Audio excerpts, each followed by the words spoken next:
In 1961, I received my first Adesh from the mother. She said, in her powerful voice, "You must bring down a new music." I was only 23, and she had just given me my initiation into the integral yoga.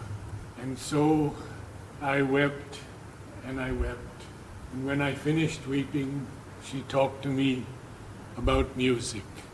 Now for the past 50-something years, this is what I have been doing.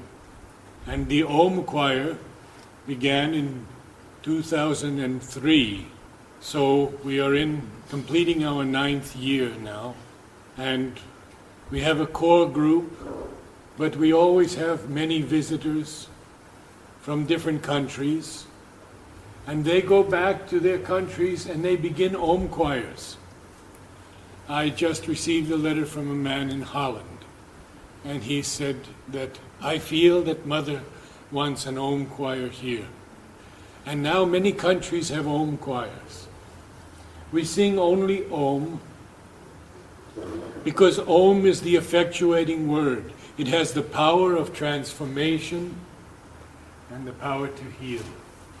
When we meet each Tuesday, we begin with some exercises to prepare the instrument, just as an athlete has to prepare before he or she runs a marathon or any other exercise. And these are exercises that are traditional for centuries for singers of all kinds, operatic singers, choral singers.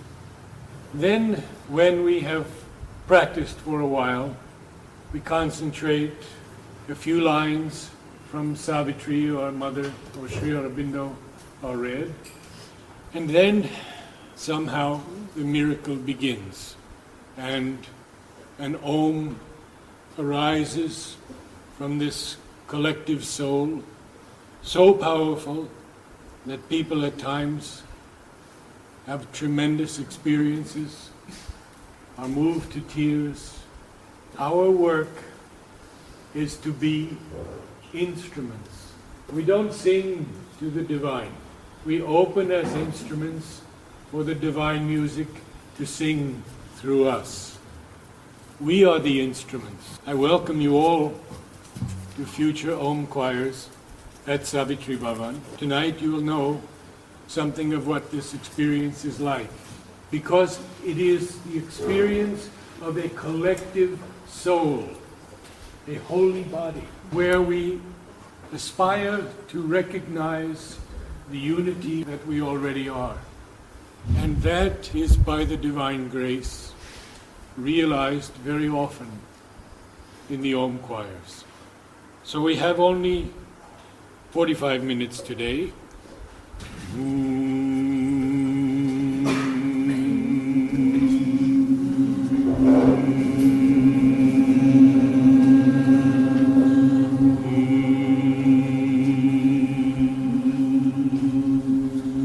Now, to properly do this exercise, we should put an H in front of the M, and we should feel it through the nostrils, and the lower tones should be felt in the chest.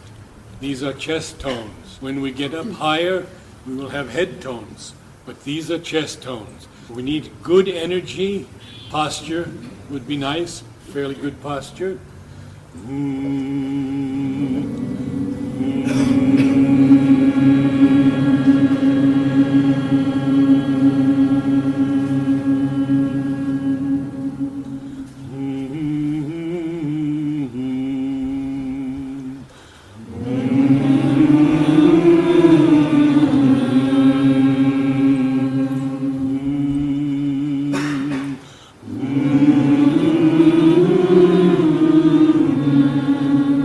Just put that H strongly in front.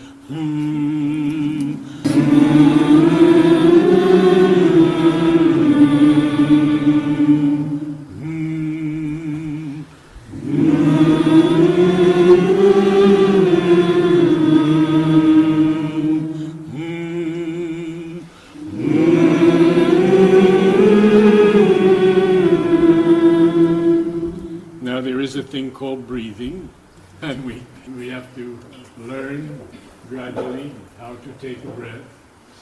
The breath is taken with a quick sniff through the nose. The chest and the upper body is relaxed. There's no lifting of the shoulders or the chest. All of the work takes place right here in the diaphragm. And I can do it silently. And all of the lung area is filled to capacity. Now, the ribs are expanded. There's a balloon of air in there. And no one can crush that. We've had that experience many times, people trying to crush someone's ribs, usually mine, and cannot succeed. Because you can't crush a balloon. Now, the key to this is that if you collapse the ribs when you start singing, you just gave away all the breath that you took in. So you want to breathe, and then we use this muscle called the diaphragm. My best example is watch a baby lying on its side and taking a breath. It does absolutely what a singer does. It's under no stress at all. It's just lying there sleeping. But the baby's ribs go back in. Ours cannot. Until there's no more air in the lungs. Because the diaphragm is pushing that air up and supporting the tone. And when we speak from the diaphragm, instead of lazily, as I often do, you can hear the difference in the resonance. There's no more effort involved. It's simply the diaphragm working. So our next exercise is on ha. And to do the ha, bring the diaphragm in quickly. Ha!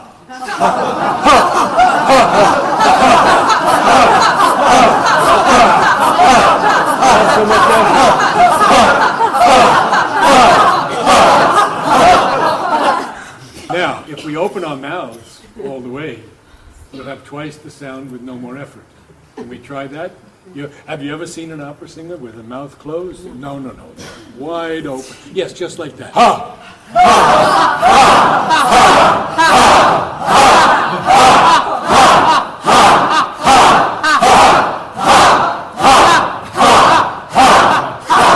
Okay, that gets us breathing a bit, huh? Now, to exercise further, we want to stretch our range, the range of our voice. No, no, no, no, no, no, no, no, no. And we'll go up as high as we can. When we get higher, we really must use the diaphragm. And if it gets too high for some of you men, and lower altos in the ladies, just drop out. No, no.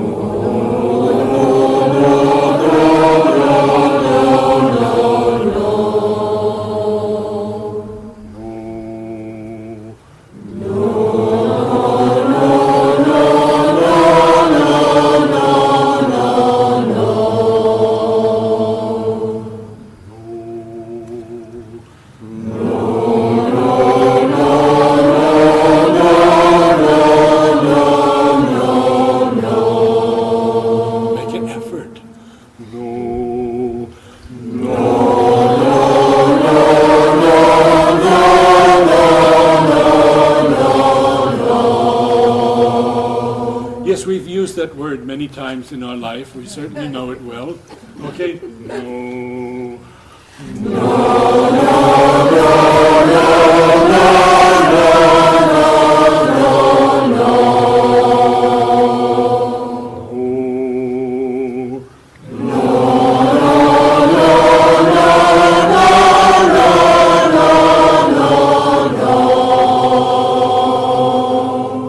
As we get higher, we want to color that O a little deeper. So instead of no, no, we want to achieve that beauty, because after all, that will be the beginning of our Om. No, no, no, no, no, no.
Top note, pull the diaphragm in. Give it the support. No,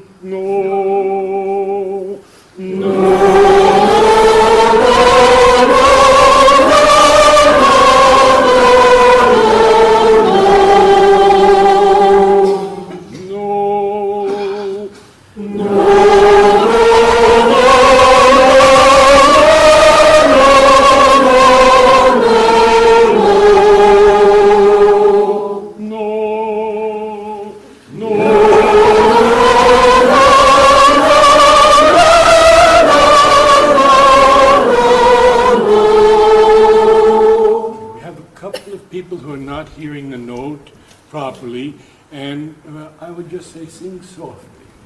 It's fine. Everyone is welcome here.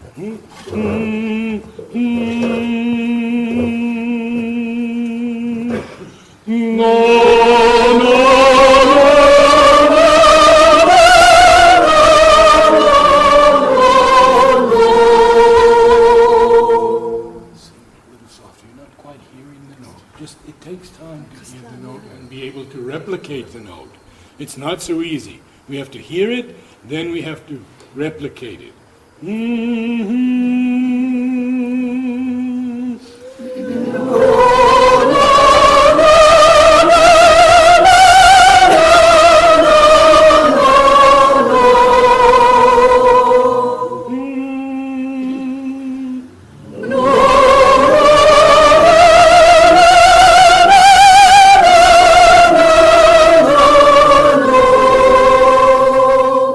There's a seat for you.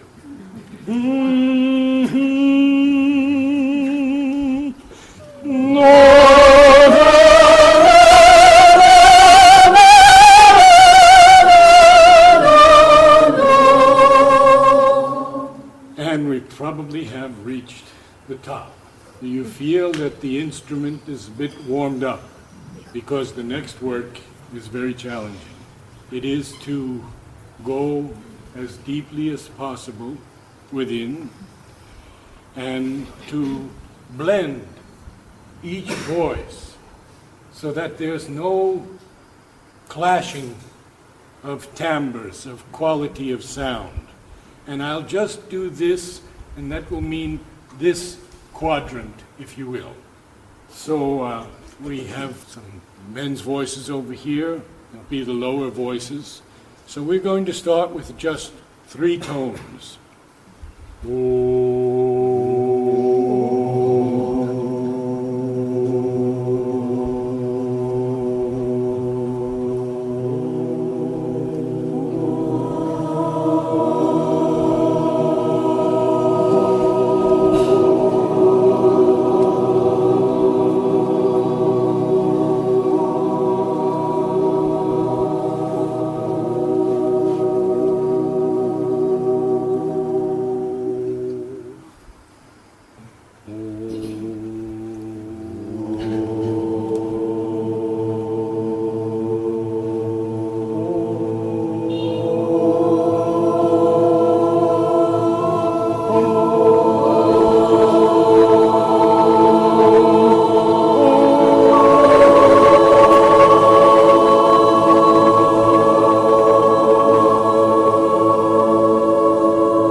If you can do the same note, we'll start it again.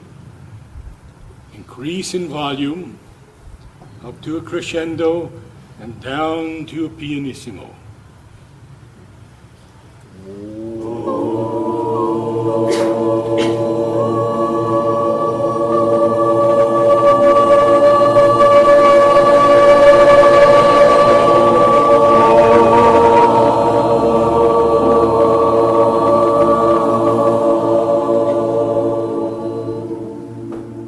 Okay, we need a little more work.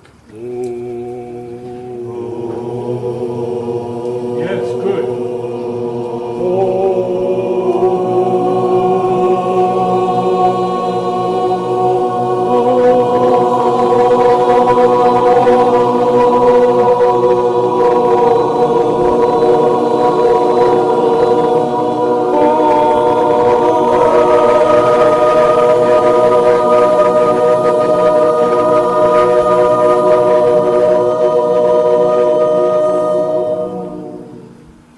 I always get a laugh when I say this, but it's absolutely true.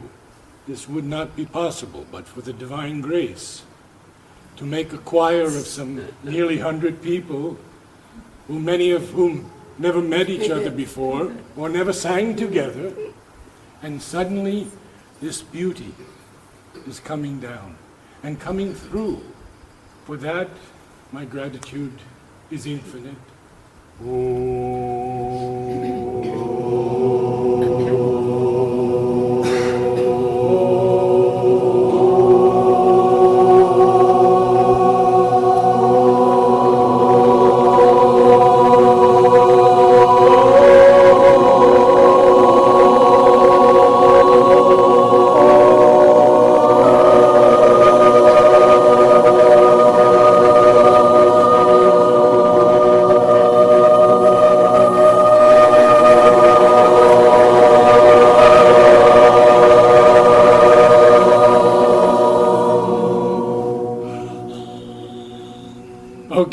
Okay.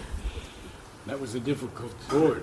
With the deeper listening of the soul, let us go within. We'll have a few lines from Savitri or something of the Mother or Sri Aurobindo, and then the first Om begins. There are only two things I tell our own choirs. One is that anyone can begin if they feel something descending, because we are all one soul. Two, there are no wrong notes. No one can judge the aspiration, the devotion, or the offering of anyone else. Let us feel it as one sacred body, a true collective oneness through Om. By the opening of the heart, the Mother's presence begins to be felt, and by the opening to her power above, the force of the higher consciousness comes down into the body and works there to change the whole nature. Sri Aurobindo.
It is due to the divine grace that you are here.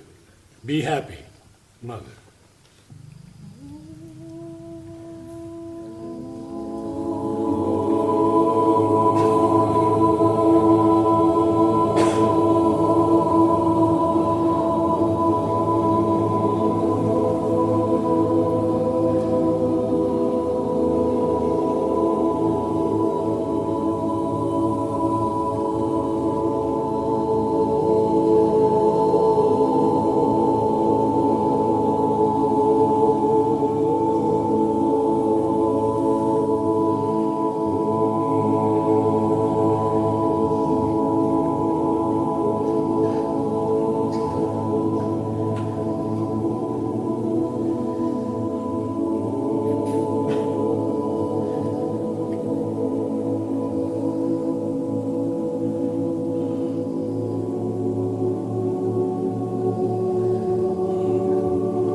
You see, shyness, ego, and mind all have to be left outside the door, because we are instruments for the new world, for the transformation.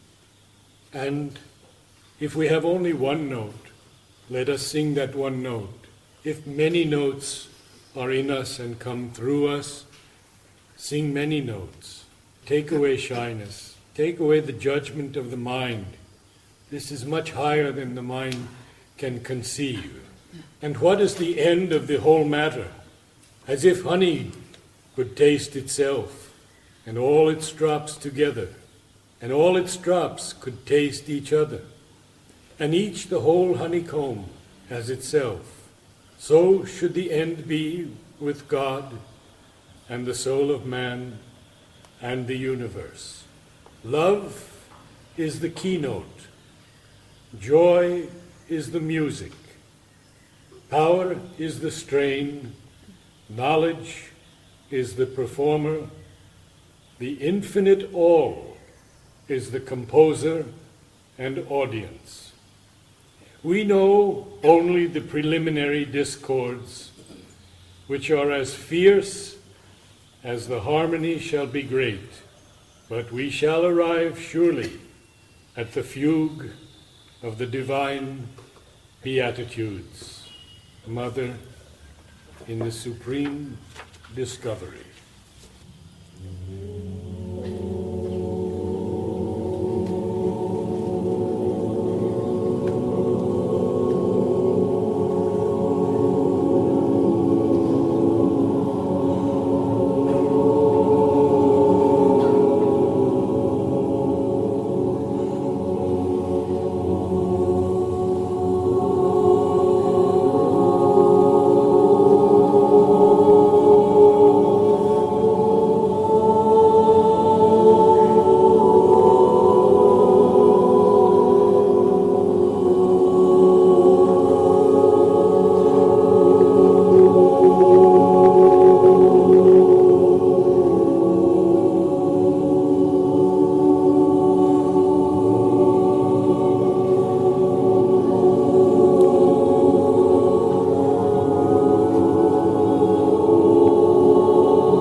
last words of Savitri, returning to earth with Satyavan.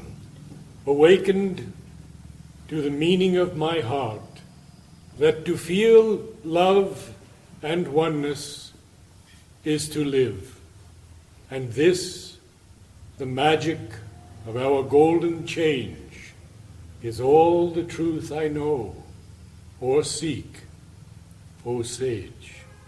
To feel love and oneness is to live. For the fourth Om, we usually stand because the body is in the most receptive position to receive the music.